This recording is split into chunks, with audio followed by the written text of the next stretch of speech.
Blame my blindness, dear. Don't blame me. If I could only see. Ah, how can I make you understand me? You who don't live in the dark. She went on a few paces, silent and thoughtful, and then spoke again. You won't laugh at me if I say something. You know I won't. Suppose yourself to be in bed at night. Yes.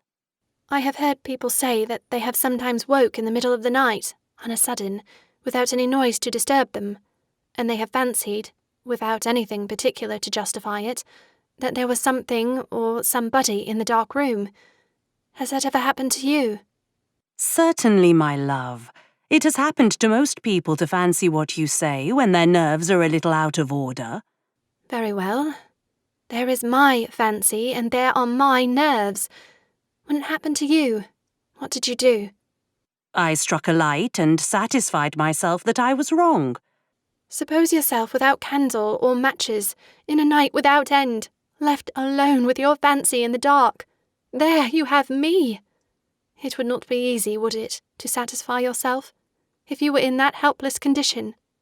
You might suffer under it, very unreasonably, and yet very keenly for all that. She lifted her little cane with a sad smile. You might be almost as great a fool as poor Lucilla, and clear the air before you with this. The charm of her voice and her manner added to the touching simplicity, the pathetic truth of those words. She made me realize, as I had never realized before, what it is to have, at one and the same time, the blessing of imagination and the curse of blindness. For a moment, I was absorbed in my admiration and my love for her. For a moment, I forgot the terrible position in which we were all placed. She unconsciously recalled it to me when she spoke next. Perhaps I was wrong to force the truth out of Oscar, she said, putting her arm again in mine and walking on. I might have reconciled myself to his brother, if I had never known what his brother was like, and yet I felt there was something strange in him, without being told, and without knowing what it was. There must have been a reason in me for the dislike that I felt for him from the first. Those words appeared to me to indicate the state of mind which had led to Lucilla's deplorable mistake. I cautiously put some questions to her to test the correctness of my own idea. You spoke just now of forcing the truth out of Oscar, I said. What made you suspect that he was concealing the truth from you? He was so strangely embarrassed and confused, she answered.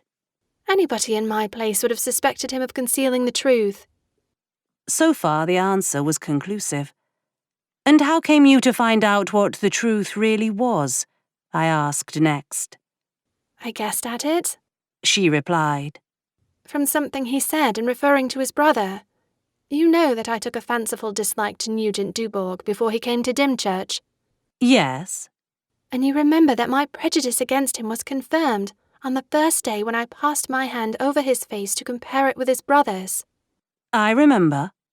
Well, while Oscar was rambling and contradicting himself, he said something, a mere trifle, which suggested to me that the person with the blue face must be his brother.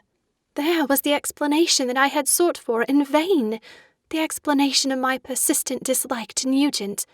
That horrid dark face of his must have produced some influence on me when I first touched it, like the influence which your horrid purple dress produced on me when I first touched that. Don't you see? I saw but too plainly.